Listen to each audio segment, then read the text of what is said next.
अस्सलामुअलैकुम। आज का लतीफ़ा। पहला पागल, शेर अंडे देता है या बच्चे। दूसरा पागल, वो जंगल का बादशाह है, अंडे दे या बच्चे क्या फ़र्क पड़ता है। माँ, बेटा ये क्या लिख रहे हो।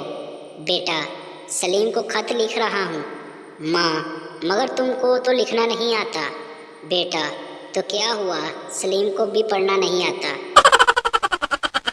डॉक्टर, आपके पास सिर्फ 2 घंटे रह गए हैं, मरने से पहले आप किसी को देखना चाहोगे। मरीज, जी हाँ, किसी अच्छे डॉक्टर को।